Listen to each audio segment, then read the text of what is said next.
Booch. How are you, sir? How are you, compadre? I'm good. I am doing well. So what's going through Mike McCarthy's mind right now? There's no question in his mind that Aaron Rodgers is done for the season, correct? Well, I don't know. He said he got hit 12 times, which is more than he's been hit since the middle of the 2015 season. And when you get hit the most with 13 screws in your shoulder, your passing clavicle, that's cause for concern, I guess, when you're not in the playoffs anymore. So it's going to be interesting to see. Did they say anything today? No.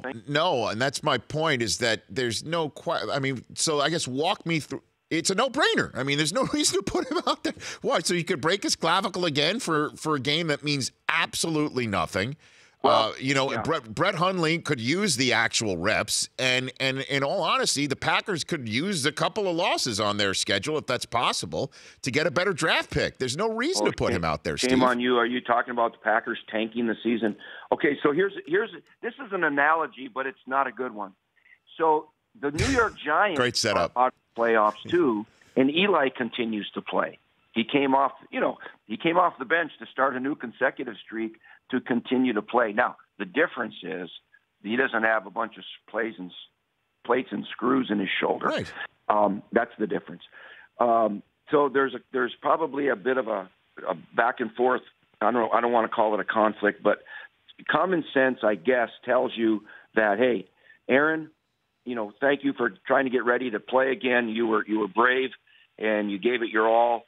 And right now we're out of it, so there's no purpose. And you playing right now, you don't need to prove anything, nor need to risk that shoulder, get healthy for next year and the 5 years after that. We have a lot of reasons to play Huntley and finish up the best way we can and give him some experience. And we're going to save you and not put you out there to risk it anymore. That makes all the sense in the world. Then there's the other hand that says, Aaron Rodgers says, you know what? I rehabbed my butt off as best I could to get back with my teammates that I've been leading for a decade now, and I want to finish the season with them because I'm cleared to play, and I feel well enough to play, and this is my job, and I want to do my job the best way I can. So there's a little bit of that too. I'm sure Aaron Rodgers is such a competitor. If he feels well enough to play, if he didn't get a setback, and I don't know if he's going to practice this week or not, Rich, who knows? But it doesn't get any easier. There's the Vikings. That's the team that hurt him in the first place. Boy, oh boy, it's a tough one. You would think it's a no-brainer, and it should be like, hey, rest. But there's a certain element of competitiveness in teams and in players that want to allow people to do what they do. And Aaron Rodgers, he makes a living playing football, and he likes to do that. Steve Mariucci here on the Rich Eisen Show. Who was the biggest red ass that didn't want to be taken out of a game that you had to take out of a game in your coaching career, Steve? Well, I told you the story, remember, in the office, when I would pull Steve Young out at the end of a game because he got the concussion the first game of the season when I was coaching him. Jerry Rice blows a knee out. Steve Young gets a concussion, and we lose our opener to Tampa. Sap. He's 45 years old today. Anyway, so from then on, I said, you're coming out. You're coming out once you start playing again. At the end, if we have a lead, you're coming out. Well, he hated that because he wanted to finish every game like Peyton Manning did, like Favre did, like guys do. You play. This is my team. I'm finishing the game. I'm going to take a knee if we need to. I'll take a knee, but I'm playing. Anyway, so it was, I don't know, we were at home 31-7 winning, and I told my coaches, go tell Steve he's coming out. And they both went, Napper and Marty Morningwing. I ain't telling him. You tell him. I ain't telling him. He doesn't want to come out. So I had to go chase him around, and I found him. He was hiding from me behind the kicker's net, and I found him. And I said, Steve, you're coming out. And he gave me that cross sign with his fingers, no, like I was a vampire. And so, these guys don't want to come out. They want to play. You prepare all your life and all week and all season, off season to play these games, and they want to finish them. Steve Mariucci here on the show. That's such a great story. I found him behind the kicker's net. I never had to do that before. Find your quarterback behind the kicker's net. Of all places, he could have hid behind the Gatorade, table. Because you can't see through that. I could see right through it, Steve. Come on, that's a bad place to hide. He probably never played hide and go seek when he was a kid. I don't know. It's a real bad place to hide. Oh my gosh! So did Foles prove anything to you? I mean that was a weird game. I mean the defense suddenly disappeared this week. They've got 12 wins, and they've got the path that right to the Super Bowl going through Philadelphia. All they have to do is just win one more time. And they get that. What did you take out of that Eagles near miss against the Giants? You know, the Giants' defense, I was a little worried for Nick Foles before this game because if the Giants' defense plays like it can, like they paid them to play, you know, they paid them a couple $100 million of new money last year and to add some good players. They had some good players. Couple injuries, but you know, this is. I said, oh boy, if this Giants defense plays like it can, it might be a rough day for Nick Foles.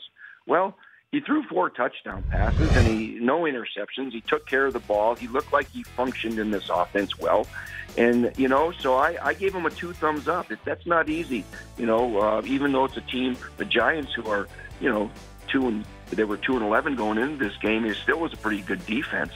So I'm confident in Nick Foles now. He's had these good years before over in Philly in 2013 when he took over for Michael Vick. He started 10 games. He went 8-2 as a backup, but now he's more experienced than that, and it's a quarterback-friendly system for him. I think he's going to be fine. The 2 top teams in the NFC both have backup quarterbacks, Case Keenum and Nick Foles. But you know what? They're the 2 favorites still. So who's the best team right now, Steve? 32 games to go. Who is the best team? I give you a total mulligan right now on your Super Bowl. Who was your Super Bowl preseason pick again? Yeah, but we had a mulligan, remember? No, I know on Thanksgiving. I'm just want to walk through here. I picked the Patriots over the Packers. Okay. And then you took the... And then we changed it. I took the Packers out, and I said it was going to be the rematch of the Andy Reid T.O. Super Bowl. Patriots over the Eagles. Right. And it still might be that. But you know what? Yep. I'm wavering. I'm wavering a little bit because I really like the Vikings. I really like the Rams. But did you see that ovation when Teddy Bridgewater came into the game at the Vikings? Yeah. And the fans went crazy. Case Keenum was his biggest fan. It was spectacular. I'm going, this city is going to go bonkers if they get this team back to the Super Bowl.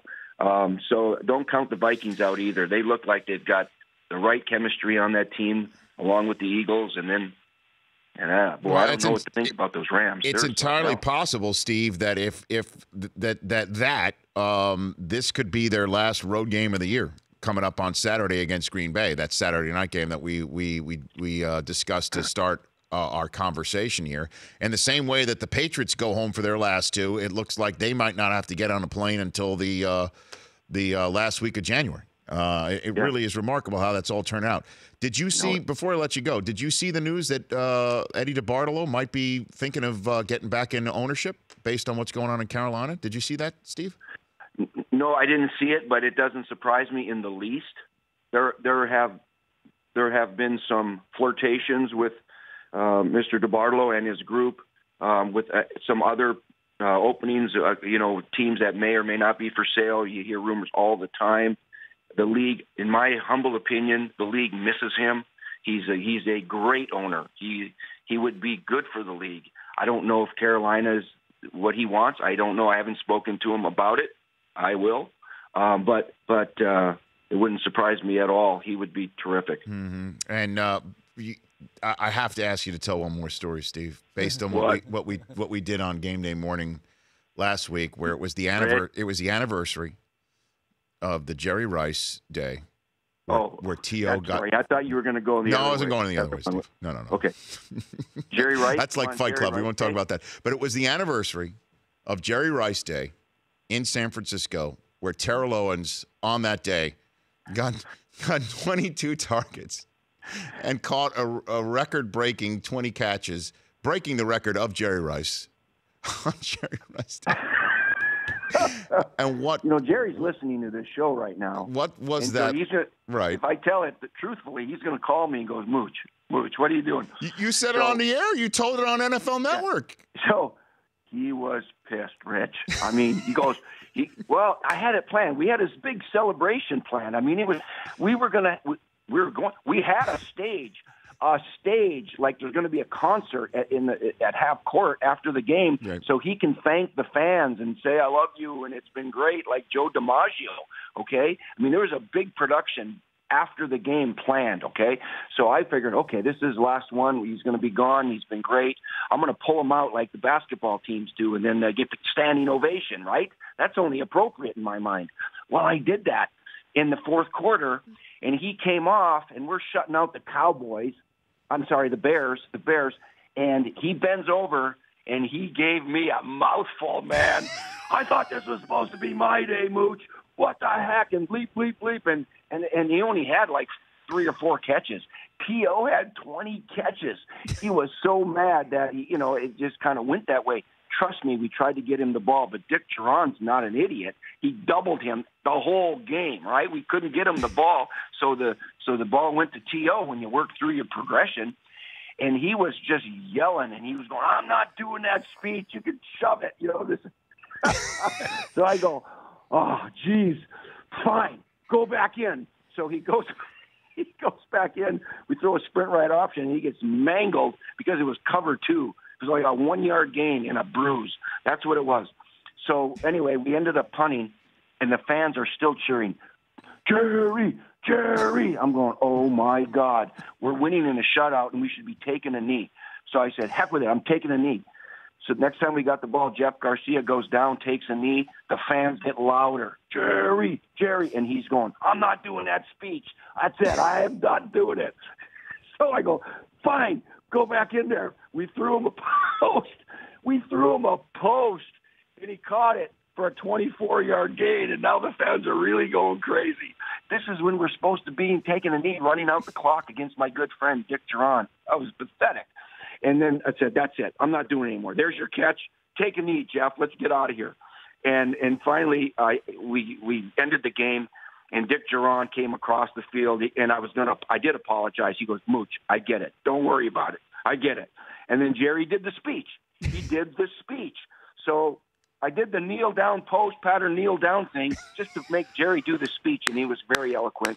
And they carried him off, and the rest is history. And then you went into it against me. And then you went into the locker room, and what'd you give him? Give him the game ball. I gave him T.O.'s game ball. That's crazy. I wonder if he probably threw it away in the garbage on the way out. I don't know. Maybe he still has it. Oh, my God. It was a classic. It's a classic. I love it. Love you, Mooch. I'll see Jerry you. Rice, the greatest receiver ever, maybe the greatest player ever to play the game. Yeah. I love him to death. He's the best. Love you, Mooch. You take care. All right. You got it. That's Steve Mariucci. The Rich Eisen Show, weekdays at noon Eastern on Audience.